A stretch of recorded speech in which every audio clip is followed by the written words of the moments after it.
Wassail, my friends, and welcome to the Infinite Screen.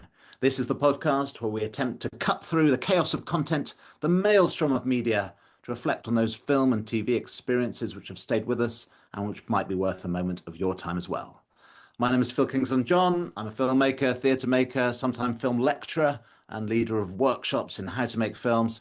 And with me, as always, is My name's Matthew Hook. I am a lifelong movie obsessive, and nowadays I'm an advisor to organizations all around the world about how to become better storytellers. Great to see you, Phil. Looking forward to this one. lovely to see you too, Matthew. So we have a new format to trial today, tentatively called The Films of Our Friendship, until we find a title which has more resonance and artistic credibility. But essentially, we are going to kind of trawl through our memory banks and revisit some of those films that we have seen together over the years at kind of particularly memorable points. Yes, really looking forward to this. I mean, we've often, I guess, over time not been living in the same country or diverged to different places on the map or the psychological map. But I guess one of the things we've always done when we have been together is we've gone to see movies. It's really interesting to put movies in the context of time, but also, yeah, to think a little bit about where we were at different points in our lives and what it's like when you come back to something much later and see it as a different person in a different context. And that perhaps could not be more relevant than it is for this one, given that our film this week is No Country for Old Men. And as two men now with big grey beards, perhaps this is the film that we were meant to discover or rediscover at this point. Yes, without giving any spoilers for later, I definitely feel very differently about this movie to how I did nearly 20 years ago. So, yes, we are going to revisit today No Country for Old Men, which was released in, I believe, in the States in 2007 and in the UK in 2008, January 2008. It is, of course, directed by the Coen Brothers. And just to give a little bit of context, and correct me, Matthew, I'm saying anything which goes against your recollection, but to my mind, the Brothers had this amazing run. And Fargo, Big Lebowski, Oh Brother, Where Art Thou had all been perhaps not huge hits, but certainly really kind of substantial hits and had kind of garnered a really loyal fan base. They had stumbled slightly, perhaps at least to my mind, with their Lady Killers remake. But they had this body behind them, and it kind of felt like a style. They had an established style, and a lot of that included big zany characters, very mannered but very kind of magnetic dialogue, and amazing soundtracks. So those kind of expectations, perhaps, of what makes a Coen Brothers film might be kind of important going into this. So this is an adaptation. It's an adaptation of a Cormac McCarthy novel. Apparently, they had not read this novel, but the novel had only just really come out. It was the producer, Scott Rudin, who brought the novel to them. Cormac McCarthy's star was rising at that time. He was on a hot streak of his own.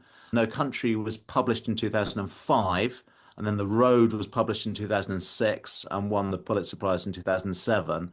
I think he was already in his 60s as well, so it's great to start having a big commercial breakthrough in your 60s. I'm really glad that I've still got that to look forward to in terms of my writing and filmmaking career. You know, it's merely 20 years away. This is my first Pulitzer Prize. Yes.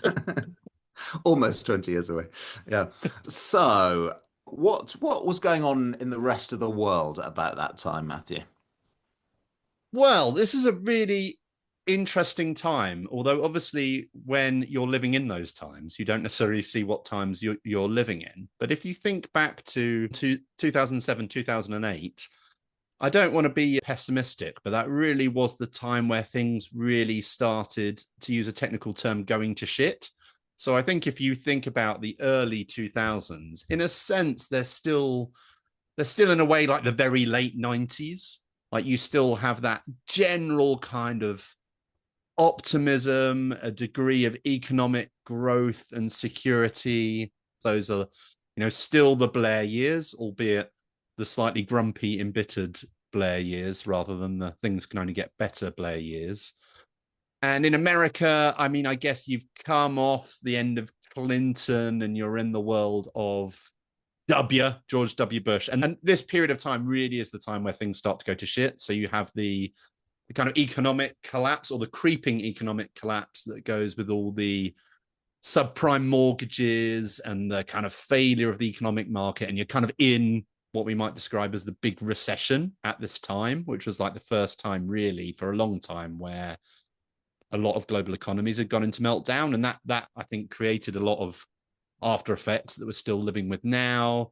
And geopolitically, you have the same stuff. You have at this point that real unease about kind of American might and whether it's being abused, in Iraq. So it's that kind of time, I guess, where people felt like the party was ending or that optimistic period was coming to a close. And you do get at this moment quite a lot of those slightly existential and slightly depressing but brilliant films. So this comes out at almost exactly the same time as There Will Be Blood, for example, which I think is a creeping kind of sinister view of capitalism gone wrong. And I think that was generally the vibe that was creeping up on us at this time, that we'd been through a time, obviously we never appreciate it at the time, but we'd been through a time really that was quite prosperous and quite creatively rich and quite optimistic. And we were entering a period of time that was, a lot more edgy and kind of a feeling of impending doom. And I think it's fair to say that since then the doom has impended. And more doom seems to be impending still. Now it's all doom all the time. But I think you definitely see it flow into this movie. I wouldn't want to overdo that, but I think it's certainly Cormac McCarthy is the person who at that moment of time is saying, I can see a shitstorm coming. I mean, I don't think he's a bouncy sweetness and light kind of guy anyway, but I think this moment was inspiring him with some fairly scary visions of the future, and that's where some of these that's interesting to consider briefly, because obviously this is a period piece, isn't it? And then his next novel, The Road, is a dystopian future. So kind of looking back and looking forward to into the abyss. I was going to jump on what you said as well, Phil, which I think, looking at the Coen Brothers at that time, I really remember actually that I wasn't very excited about this film in advance because, as you said, really the period from like 2000 to 2007 was not a brilliant period in their filmography. And you'd come off the back of, yes, The Ladykillers, but also Intolerable Cruelty. This movie definitely took me by surprise. But I remember this and There Will Be Blood came out around the same time. And I was really excited about There Will Be Blood. And I wasn't actually that excited about this. And I didn't get around to seeing it immediately, in fact. Yeah, well, that kind of brings us round to actually reflecting on where we were, you and I, at this time. And so it came out in the UK in January 2008. I had already seen it once by the time that we went to see it. I remember it's that Odeon near Tottenham Court Road. But we were looking for something to watch, and it seemed like the best of Not Amazing Bunch. I'd already seen it, but I was well up for seeing it again. And I think you needed a little persuasion, perhaps, to indulge. Yeah, I think that's right. Look, I remember the time really well. And apart from anything, I remember it was a very, very busy time for me. I was definitely working really hard. That's also the time I'd been married the previous year. That's when Joe and I got married. She was pregnant at this time with our first child. So I guess I was having a feeling of accelerated adulting around the time this came up. And I think time was definitely a premium.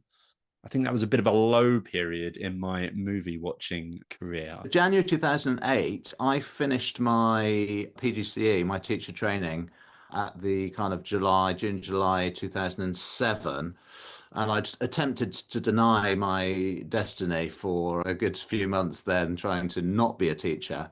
And I had, as kind of happened intermittently with me, I'd gotten fed up of not having any money and had taken the plunge and gotten a teaching job. So I had just moved back to London to start my teaching job in North London. So Yeah, time of turmoil and transition for me as well. So I guess we probably would have been reconnecting after not seeing each other. Shall we dive into Yeah, what go on we? then, Phil. So how are we going to do this? Talk me through the plan so that I'm not just rambling on about this movie, which I very much enjoyed rewatching. We've got an opportunity to perhaps ask each other a couple of questions, perhaps based on what surfaced for ourselves on rewatching this movie.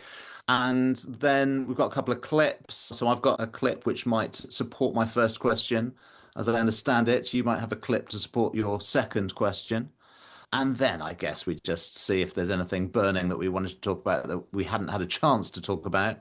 We reflect on whether we might rewatch it again in the future, and we wrap it up.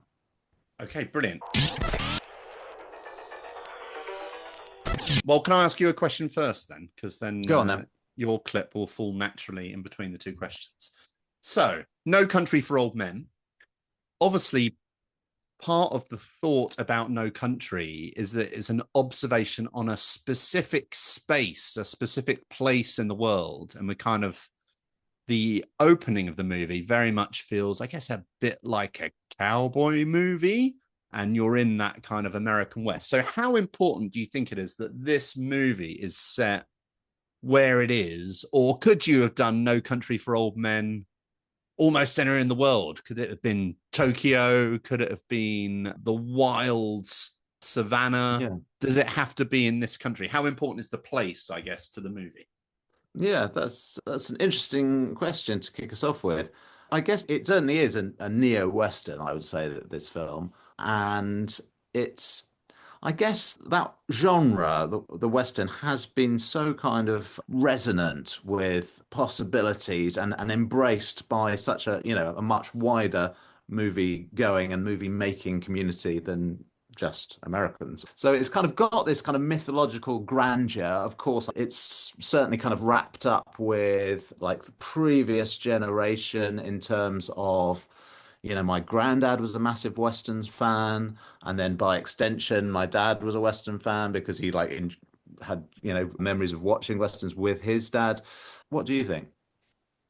Yeah, I think it's great to have a kind of end of the Western feel. And there's obviously, I'd say probably about half of the Westerns ever made have been about the end of the Western, like because it's always a period that's being remembered in retrospect. It's not like people in the gold rush were making movies about the gold rush. So it's always like a nostalgic looking backwards type feeling.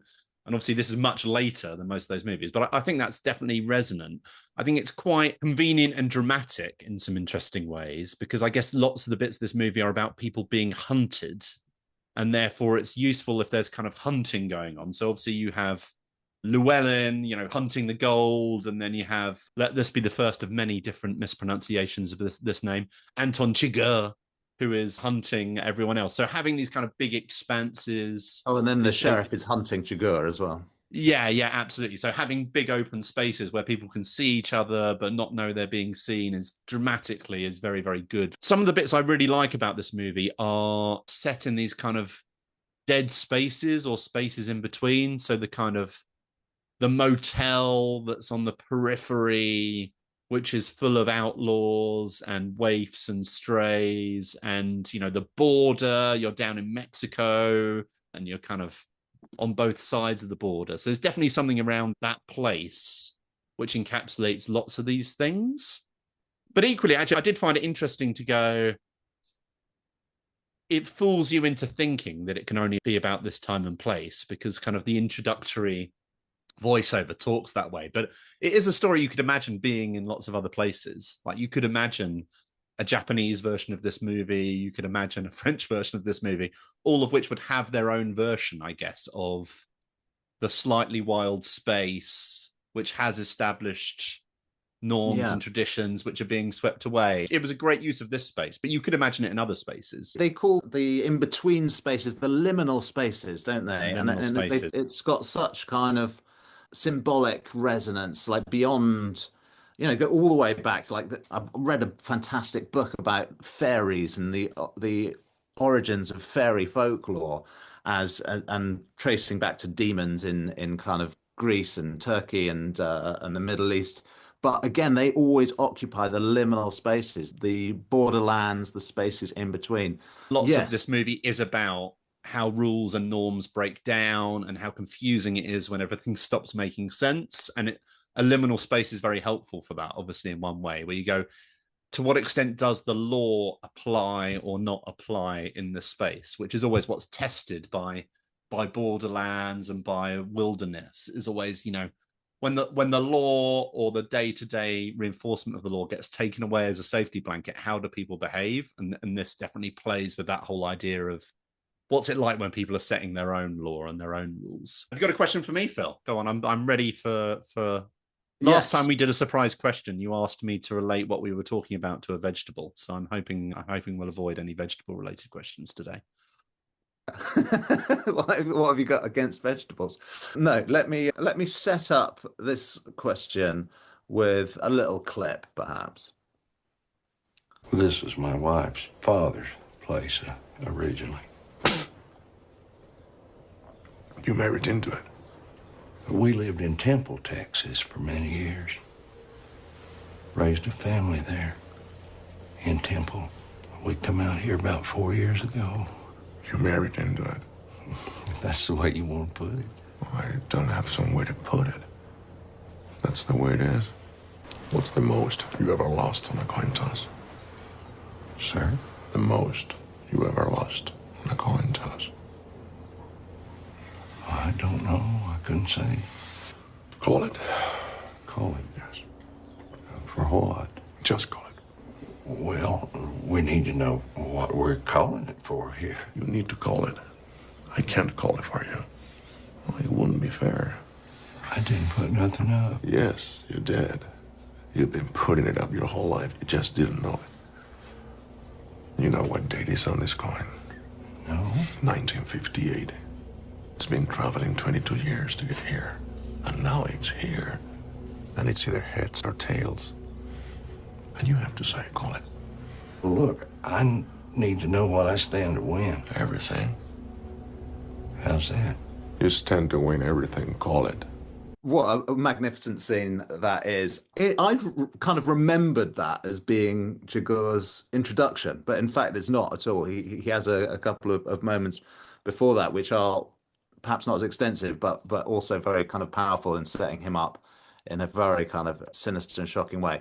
We did a killer casting episode not that long ago, but I don't think we talked about Javier Bardem in that role, but what an incredible casting. I've enjoyed Javier Bardem in other things, but I've never seen him as amazing as that. His voice is just incredible. So, yes, sorry, this is a question. I was absolutely kind of blown away by Javier Bardem's performance on this rewatch. Is it the same for you? And do you agree that in a rich and wonderfully acted film, his performance is the standout? Interesting. Yes. So I agree. It's a phenomenal piece of casting. And I think some of the best castings are where people are really cast against what was perceived as their type, and in some cases cast against their will. And I think this is another example of someone being cast against their will. I think Javier Bardem didn't want to do this part. He is a person who hates violence, doesn't like violent stories, doesn't see himself in this kind of villainous field. Also had to obviously put on an absolutely ludicrous hairstyle to play the parts. And I think it's lots of the ways that he is cast against type or against normality are what make this effective. Because we have so many of these movies where you have grim-faced, implacable psychopaths who are going around killing people and they have to be cool. And in some degrees, that's what this character is. But it isn't really. Despite the fact that he's very scary and implacable and murderous and dangerous, there is an underlying charm to him buried somewhere, like a wit, and also like an underlying code to him. Like he has in some respects, he's the most honest person in the film, like the person who tends to state his intentions. He has a very clear code that by and large he doesn't break in terms of both how he behaves towards people and the behavior he expects from people, and also like his attitude to fate, which you see in this film, like the kind of respect for luck and fortune. So you have to have an actor who has that sense of charm and honor and style, even if the character he's playing is a bizarre, psychopathic, terrifying character. So yes, a very, very unusual performance. And yeah, it's difficult to see who you would have found to do it. I think probably if this film had been 10 years earlier, they would have put Antonio Banderas in the part, and I'm not sure he would have delivered quite the sense of menace that we got from Javier Bardem here. Yes, indeed. I think that kind of creeping, crawling menace, the voice, the eyes, all so terrifying. Look, it's also a really interesting piece of writing by Cormac McCarthy that's then fully brought to the screen, which is really, it just makes you think constantly throughout the movie, like, who is this guy? Is he really a person at all, or is he almost like a force of nature? At some points, he just feels like a force of nature. He feels like the incarnation of fate. He's like the Grim Reaper. But then there's moments where that gets pulled back, and you see just a little flash of the humanity. Doesn't feel like the right word, but the human aspect of this character, and that there's something uniquely human driving him. It's very interesting. And he's, like you mentioned, that he seems the most honest character. He's got this incredible directness, isn't he? He's like a thunderbolt. He's unstoppable. He just goes after what he wants, and he doesn't care about anything else. He's just so direct that, he's moved on by the time that people have caught up with where he's gone, and his kind of his brashness and his brazenness is part of his weaponry in that respect. And perhaps kind of the period setting in terms of the 1980 is important, perhaps because it feels like feasible that somebody could get away with that before kind of the levels of surveillance and kind of forensic procedure has gotten to more advanced stages. The way that he talks to people, it is that he's almost like an alien being that is kind of perplexed by humans, but intrigued by them. That kind of conversation that he was having with the gas store guy there about, you don't know what you're talking about, do you? Throughout the film, he talks to people in a really direct. There's a great conversation as well when he's talking to the lady at the drug office. And again, it's this similar attitude. It's kind of disdain, but also kind of curiosity. And I guess the fact that he gives that guy the coin toss opportunity, which connects back to Kelly Macdonald's character towards the end of the film, where he offers her the coin toss.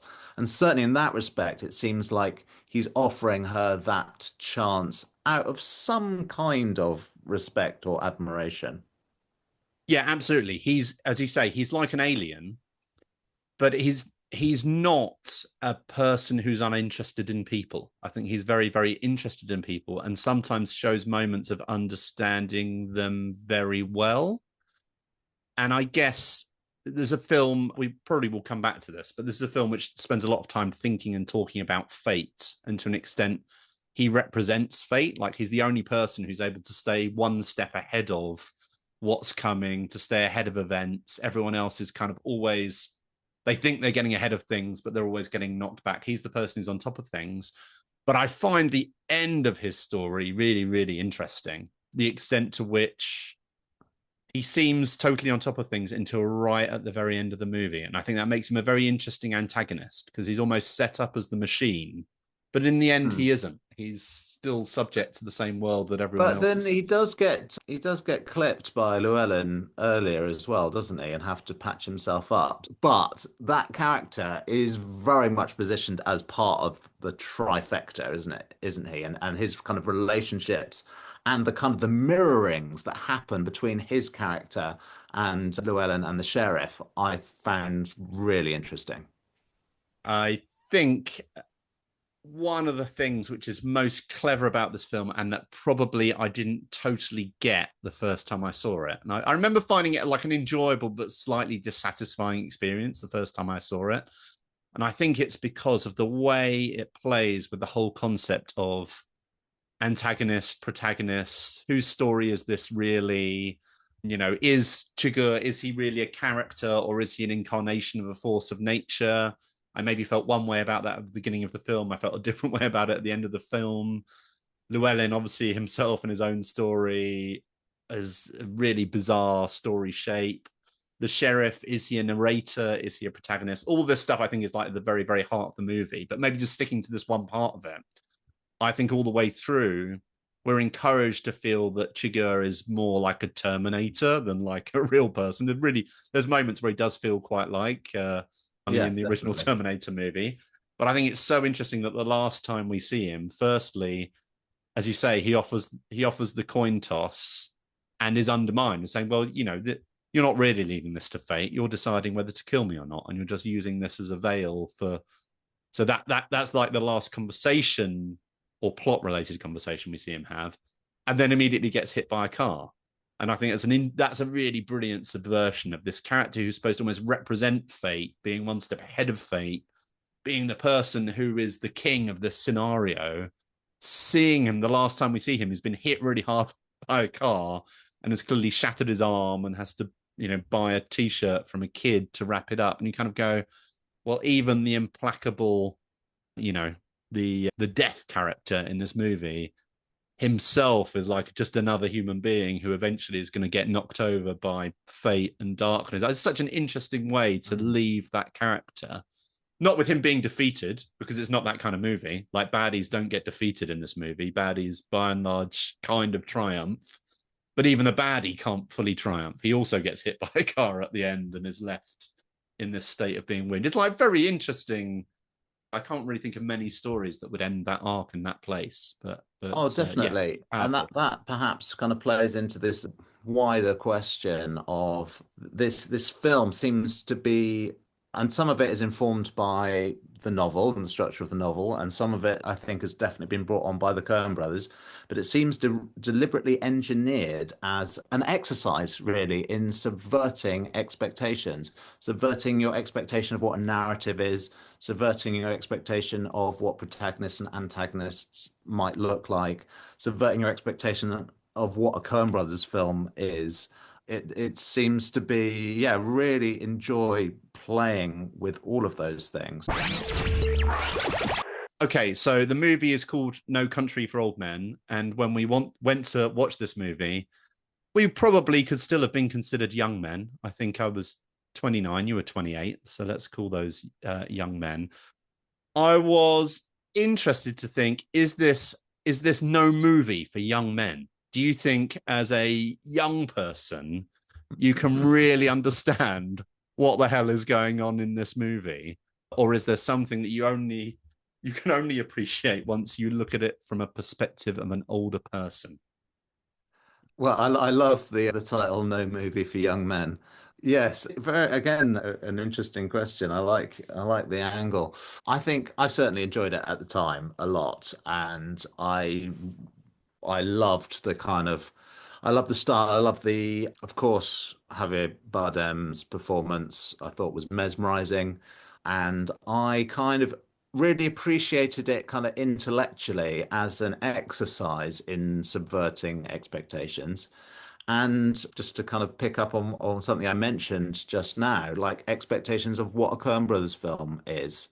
The fact that it doesn't have a soundtrack, like essentially. I feel like there's a couple of moments where there's some like ambient underpinning, but essentially there's no soundtrack.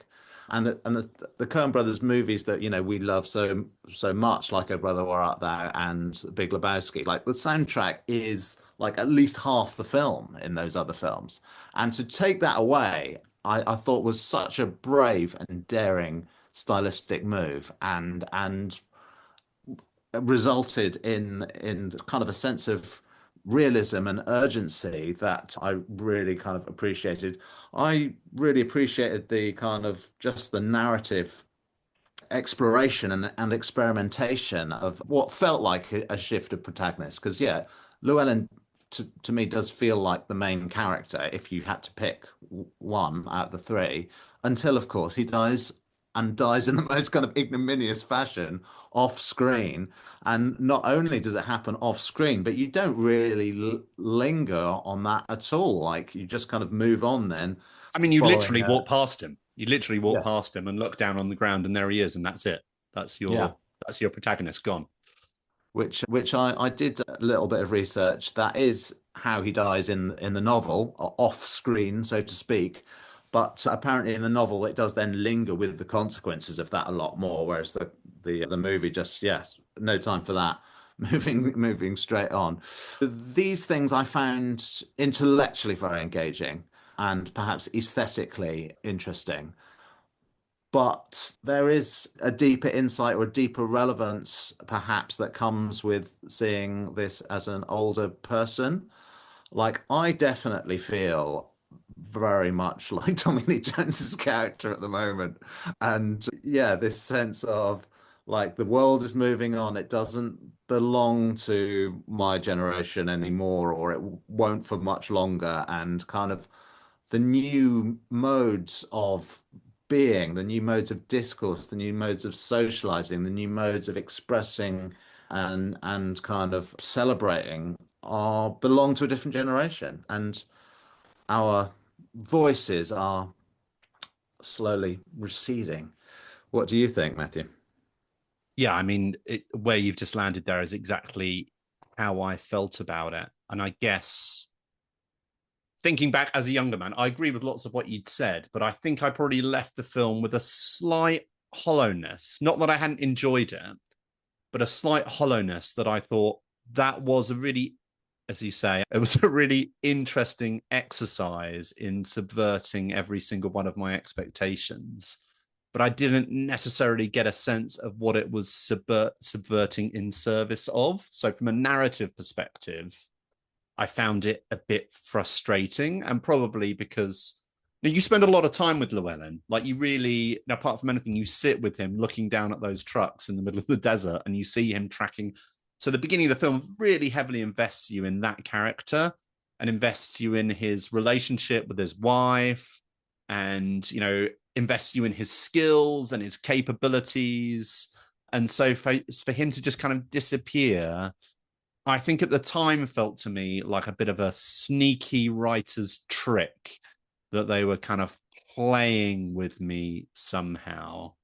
But then I remember, seeing the final scene and going, this is interesting. This final scene is interesting. And it started to reposition the story in my mind.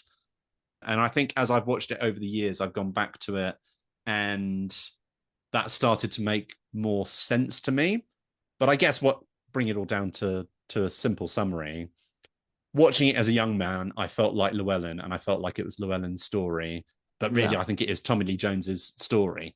And you hear him reflecting at the beginning and the end on the feelings of aging, and particularly at the end. The final scene is, I think, as you begin to get to that stage of life, which I'm also there, of going, hang on, is this world getting away from me? Is this not my world anymore? His reflections on that. Not that I agree with him totally, or that I feel the same as he feels, but I can feel what he's feeling. I can feel, and that in a Yeah. sense, the senselessness of the story is related to his sense of senselessness about Yeah. the world. Like that's kind of what it's all about, which maybe just Yeah. didn't grab my consciousness directly the first time I I think saw it. there's a slight kind of, well, more than slight. There's a real poignancy to Tommy Lee Jones's character, and there's perhaps a little bit of a frustration that he is a bit disengaged, that he has kind of even, before his kind of formal retiring. That scene where he's talking to Kelly MacDonald's character, and he mentions the gun for killing the steers, the cows, um, and you think he's about to put it together. You Yeah. think that in the back of his head he's been working it out, and then no, that was just a little.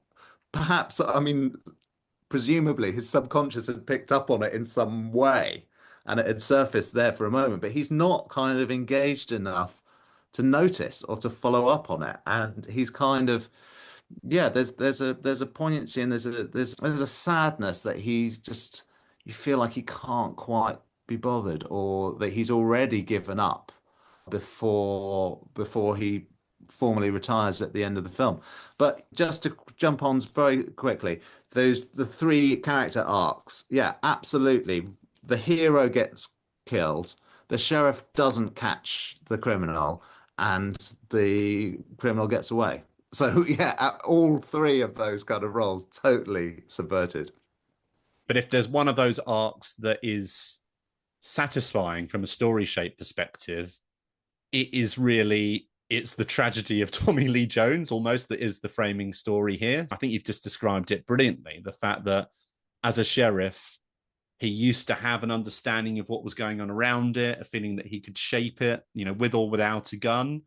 And by the end, he's got a feeling where he's stopped even trying to make sense of the world. Like he feels overmatched. That's the way he describes it. I feel overmatched.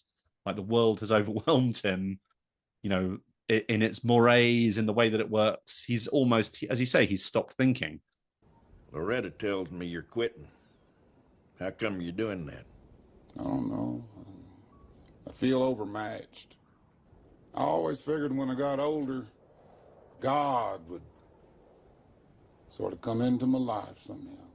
And he didn't. And I don't blame him. As far as him, I have the same opinion of me and he does. You don't know what he thinks.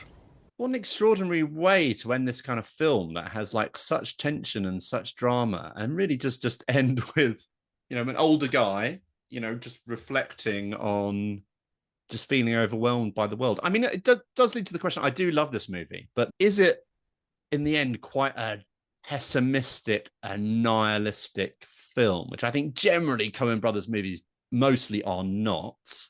But in the end, is this just a reflection on the world that says, eventually you'll get old and everything will stop making sense and you'll feel like everything in the world is going wrong and God's not coming to save you? I mean, that is pretty much what this scene says, and it's kind of what the movie leads towards. Like, is this a really deeply pessimistic movie? Well, yes, maybe. Maybe it is. Maybe it's a deeply pessimistic source story told through or told by some artists who are not necessarily pessimistic. Maybe that's part of the magic of the film, and that ultimately the arc of the story is pretty bleak. But there's something about having these filmmakers that the movie can never feel bleak, because they have such a sense of humor, such a visual imagination.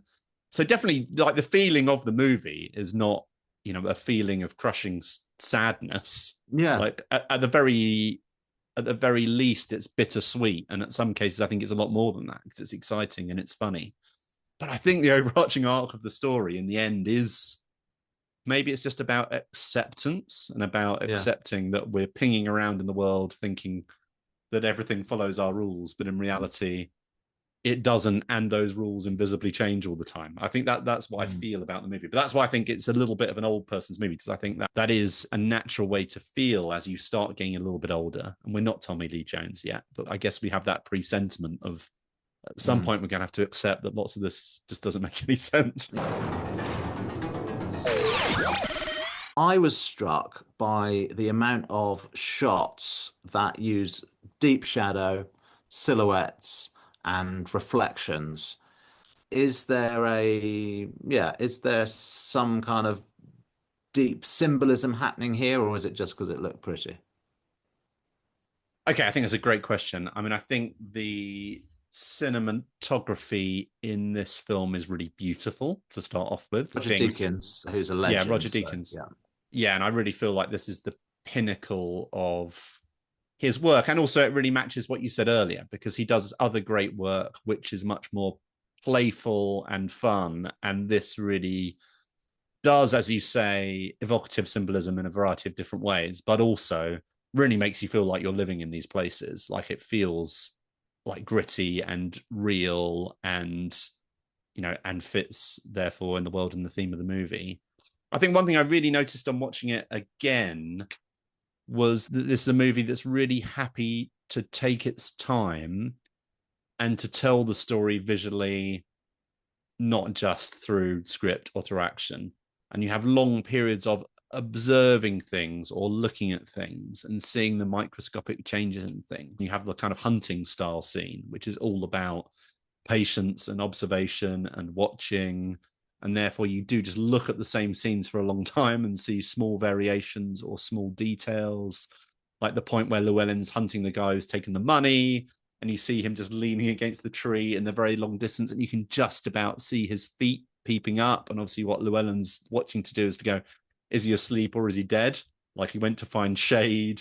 Is he just sitting in the shade and he's going to run off, or is he went to do that and then died? So you get lots of these moments where you just look at the same thing for ages. Like, for example, you look at the air ducts in the motel for ages and just watch him like pushing a bag up. And, you know, for a film, it's not drastically long, is it? It's not epically long, but you spend quite a lot of time just looking at things and thinking, what does that mean? What's happening there? What's going on? But what about you then, Phil? It seems like you've picked up on some specific shots. There was, yes, I wondered, on the one hand, I guess it's part of the language of the Western, isn't it? And I think of that classic ending to The Searchers, where John Wayne is silhouetted leaving I think it's the saloon, going out into the West, into the desert. I wondered if there was some kind of implications about kind of, you know, they talk about the God and Chigurh is then very kind of satanic. If there was some kind of allusion to a black and white morality, or the light and dark of what humanity is capable of. There's one particular shot which is, I think, I go to Llewellyn's trailer and he sits down and he sees himself backlit, silhouetted, reflected on the TV. And then later on, Tommy Lee Jones sits in exactly the same spot and has exactly the same view of himself. And seems like part of a wider theme of the different characters kind of echoing each other, or kind of, yeah, echoing each other essentially. Moments such as, you know, like when Llewellyn gets shot up and he has to kind of patch himself up, then being mirrored by that same thing happening to Chigurh later on. The fact that, again, between Llewellyn and Chigurh, when at the end of the film we've mentioned Chigurh has been run over or in a car crash, and he buys a shirt off of a kid, very similar to what Llewellyn does when he buys a jacket off of a young guy on the bridge between the US and Mexico. This interplay of character elements and the feeling that perhaps they're all very kind of intelligent. You see the strategy of him just observing the guy, that you can see the silhouette of the feet under the tree, him working out where to put the bag in the air ducts, then getting the room on the other side so he can pull it through. You see process, you see innovation, you see strategy in all of the three main characters. And I really liked that. And you feel like perhaps that kind of, yeah, I mean, Chigurh gets hit by a car just completely out of the blue. He could never have planned for that. And likewise, I guess Llewellyn, a moment of stupidity, perhaps accepting that invitation for a beer when, you know, you could never have foreseen that. So perhaps that kind of goes into the more nihilistic idea that you can be smart, you can be strategic, and it doesn't make a difference in the end. I think that's exactly right, and I think that's so pivotal to the movie. Like, every single one of these people is incredibly intelligent, incredibly capable, pretty wise in different ways. Obviously, Chigurh's wisdom is very different from Llewellyn's wisdom, is very different but these are all wise and intelligent characters. I really like Kelly Macdonald's scene at the end when she sits face to face with Chigurh. And again, you see, she's not really given a lot of airtime. You see, really, that at the end, she has a level of perspective on Chigurh that he doesn't have on himself. And she responds in that final situation again with like courage and wisdom and smarts. And so everyone in this movie is smart. Everyone understands what's going on.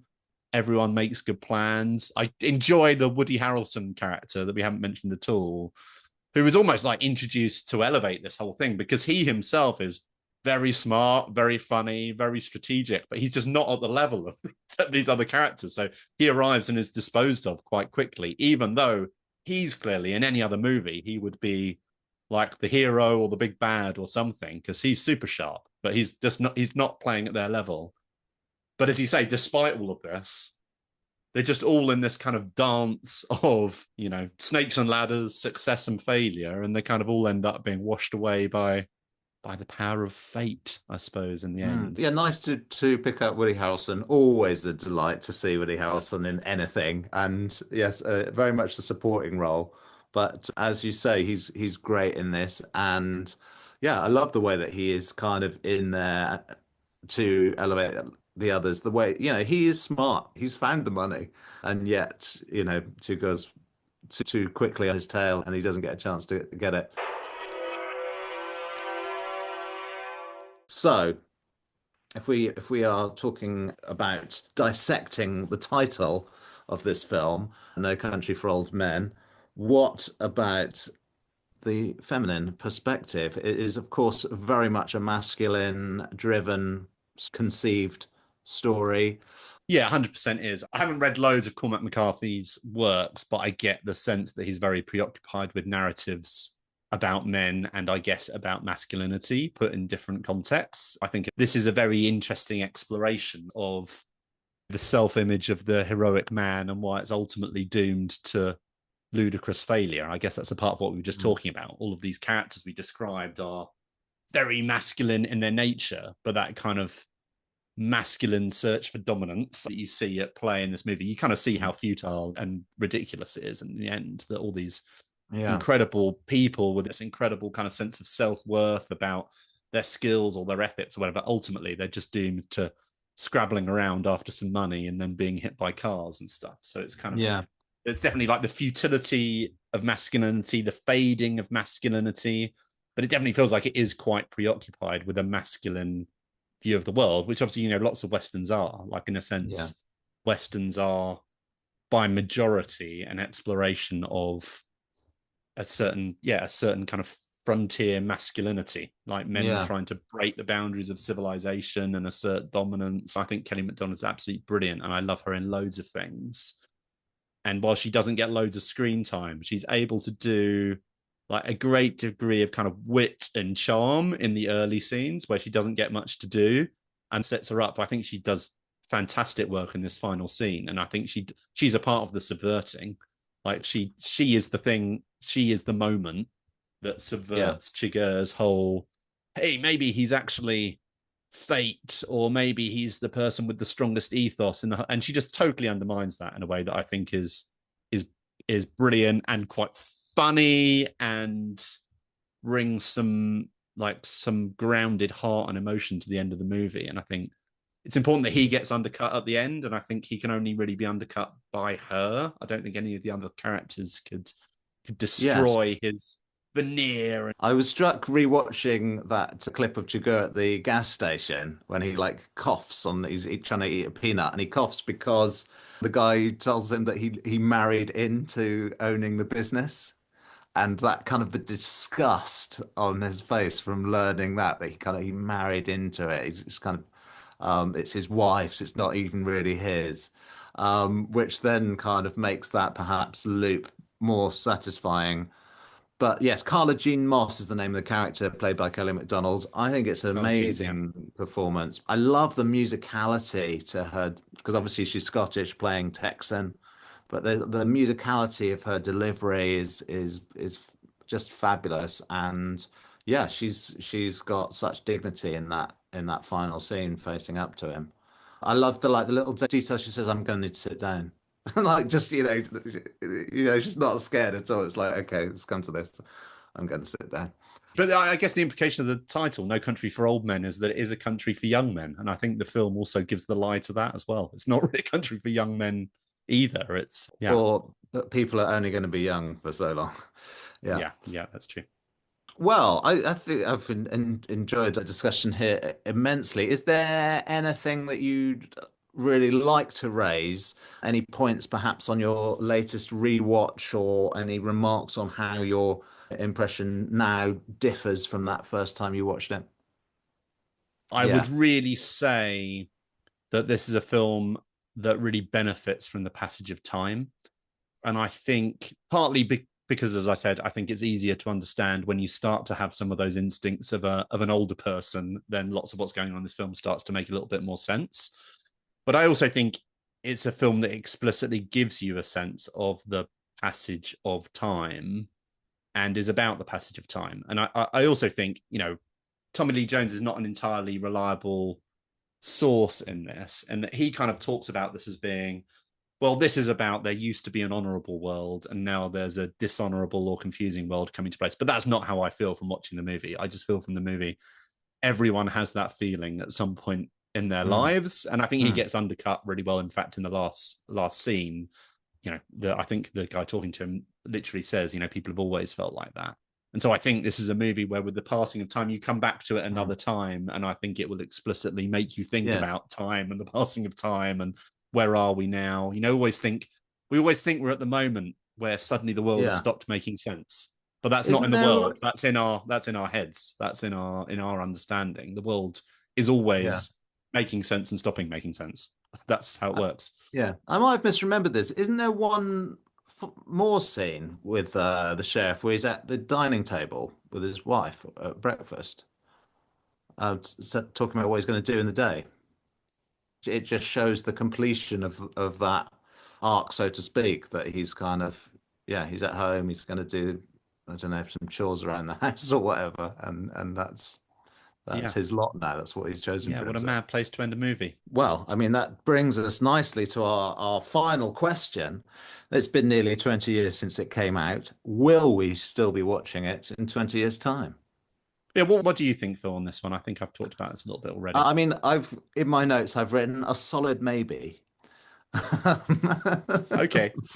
I mean, I've really enjoyed revisiting it. I think it has, it's a classy piece of filmmaking, isn't it? And I was actually rewatching Eternal Sunshine for Spotless Mind as well recently, and I felt like whilst I love that film as well, that in my memory felt really kind of modern, especially and stylish. And actually, I don't think that film has aged as well as this, where I think it looks amazing, and the storytelling is so kind of sophisticated and nuanced and multi-layered, and it really doesn't patronize its audience in any way, which is kind of so refreshing. It feels like a really kind of sophisticated and accomplished piece of storytelling.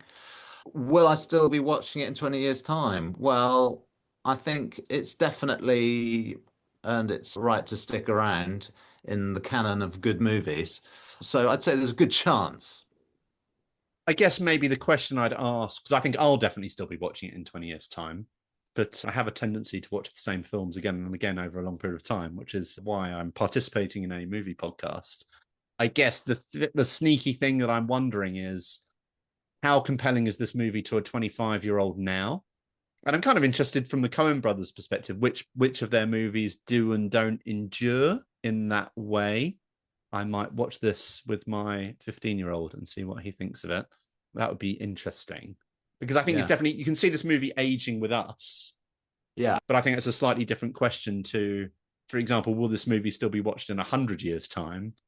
Well, that really depends on whether successive generations discover it and feel that it's phenomenal and embodies its time somehow. I suspect maybe something like Lebowski might have a bigger and longer afterlife.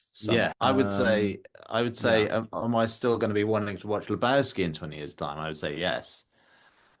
But also, I mean, who knows where the future of movie watching is going and the future of media consumption is going, and movies themselves, in terms of the 100-year question, might be things that are just clipped up. I think this is the kind of movie that will continue to be made, though. Like, I think really great short novels that are brought to life in visually imaginative ways, I think that is a form that's going to stick. So I think it's pretty likely that we'll keep getting films like this. I just don't know whether people will come back to this film. Maybe the Cormac McCarthy factor will grow in resonance over time. I think people will keep making these kind of films, whether they are this length in this format still at the cinema, etc., etc. But I think this is a kind of storytelling that's there, and I think in a sense the kind of the slightly but not quite nihilistic nature of this movie, I think, is what probably gives it staying power. And I think you're beginning to see movies like this being made again now. I think in a way, a movie that's a bit like this, but a subject for another day, is One Battle After Another, which is obviously that's Paul Thomas Anderson. There Will Be Blood. Yeah. It all fits together. But that's actually in some ways that's quite a similar movie to this, I would say. Okay, interesting. I haven't seen that one yet, but it's on the list for sure. Well, I think this has been a very fruitful discussion. Let us not overstay our welcome, Matthew, but thank you very much for sharing your thoughts on this with me. Please give us your thoughts. Yes, is this a film that you enjoy? Is it a film that you've come back to? What insights have we missed? Please leave a comment. Please like and subscribe. Thank you, my friends, for joining us. See you next time on The Infinite Screen.